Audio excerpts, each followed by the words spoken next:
Hello বন্ধুরা, আমার স্বপ্ন ইউটিউব চ্যানেলে আসার জন্য আপনাকে জানাই স্বাগত। তো আজ আমি এই ভিডিওতে আপনার জন্য নিয়ে চলে এসেছি কয়েকটি ইমোজি ধাঁধা প্রশ্ন। দেখি আজ এই ধাঁধাটির উত্তর আপনারা কে কে দিতে পারেন।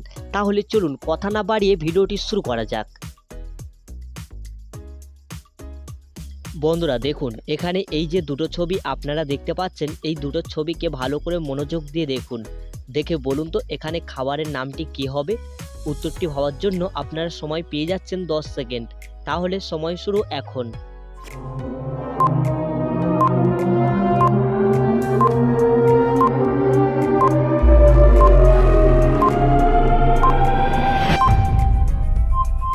কি বন্ধুরা, আপনারা কি এখানে এই দুটো ছবি দেখে বুঝতে পেরেছেন এখানে খাবারের নামটি কি হবে? চলুন তাহলে আমি আপনাকে সঠিক অ্যান্সারটি জানিয়ে দিচ্ছি। দেখুন এখানে প্রথমে আছে মিস, দ্বিতীয় আছে টি যেটা বাংলাতে বলা হয় চা। তাহলে এখানে এই দুটো ছবিকে মিলিয়ে এখানে খাবারের নামটি হবে মিষ্টি। তো বন্ধুরা যারা যারা আগে থেকে এই অ্যান্সারটি গেস্ট করেছিলেন অবশ্যই ভিডিওতে একটি লাইক করে দেবেন। চলুন এবারে নেক্সট প্রশ্নে যাওয়া যাক। বন্ধুরা এবারে দেখুন, এখানে এই যে তিনটি ঘর আপনারা দেখতে পাচ্ছেন, দুটি ঘরে অক্ষর দেওয়া আছে। তো এই মাঝের ঘরটি ফাঁকা যে দেখতে পাচ্ছেন, এই ফাঁকা ঘরে কোন অক্ষর বসালে একটি ফলের নাম হবে। তো চলুন উত্তরটি ভাবার জন্য আপনার সময় শুরু এখন।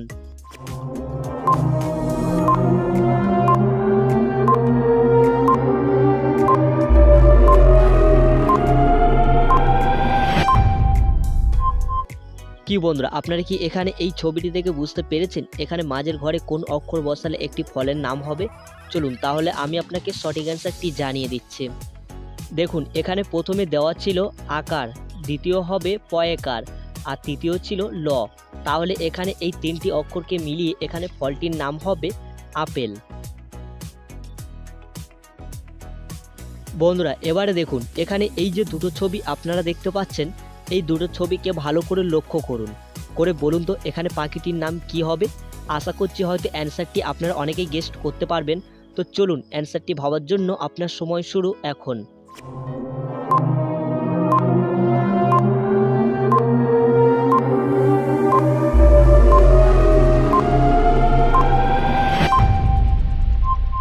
কি বন্ধুরা, আপনারা কি এখানে এই দুটো ছবি দেখে বুঝতে পেরেছেন এখানে পাখিটির নাম কি হবে? চলুন তাহলে আমি আপনাকে সঠিক অ্যান্সারটি জানিয়ে দিচ্ছি। দেখুন এখানে প্রথমে দেওয়া আছে টু, দ্বিতীয় দেওয়া আছে কান। তাহলে এই দুটো ছবিকে মিলিয়ে এখানে পাখিটির নাম হবে টুকান। তো যারা আগে থেকে এই অ্যান্সারটি গেস্ট করেছিলেন অবশ্যই কমেন্ট করে জানিয়ে দেবেন। চলুন নেক্সট প্রশ্নে। বন্ধুরা দেখুন, এখানে এই যে চারটি ঘর আপনারা দেখতে পাচ্ছেন, দুটি ঘরে দুটি অক্ষর দেওয়া আছে। তো এই যে দুটি ঘর ফাঁকা আপনারা দেখতে পাচ্ছেন, এই ফাঁকা ঘরে কোন অক্ষর বসালে একটি ফুলের নাম হবে। তাহলে চলুন অ্যান্সারটি ভাবার জন্য আপনার সময় শুরু এখন।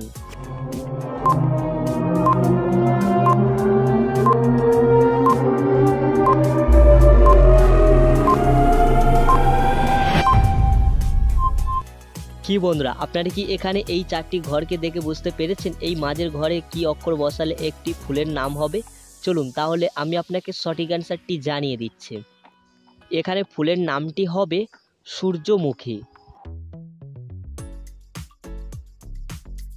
বন্ধুরা এটাই আপনাদের লাস্ট প্রশ্ন। দেখি এই প্রশ্নের অ্যান্সারটি আপনারা কারা কারা গেস্ট করতে পারেন। তাহলে চলুন কথা না বাড়িয়ে প্রশ্নটি শুরু করছি। দেখুন এখানে এই যে দুটো ছবি আপনারা দেখতে পাচ্ছেন, এই দুটো ছবিকে ভালো করে মনোযোগ দিয়ে দেখুন। দেখে বলুন তো এখানে শব্দটি কি হবে। উত্তরটি ভাবার জন্য আপনারা সময় পেয়ে যাচ্ছেন 10 সেকেন্ড। তাহলে সময় শুরু এখন।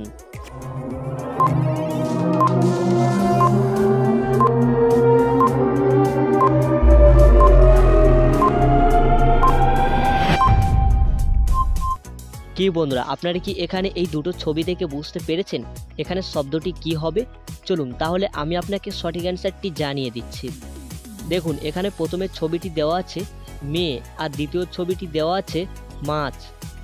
তাহলে এখানে এই দুটো ছবিকে মিলিয়ে এখানে শব্দটির নাম হবে মেয়ে মাছ। তো বন্ধুরা ভিডিওটি ভালো লেগে থাকলে অবশ্যই ভিডিওতে একটি লাইক করে দেবেন, আর ভিডিওটি আপনাদের কেমন লেগেছে সেটা অবশ্যই কমেন্ট করতে ভুলবেন না। চলুন আবার এই রকম নতুন নতুন আবার ধাঁধার প্রশ্ন নিয়ে পরবর্তী ভিডিওতে চলে আসছে।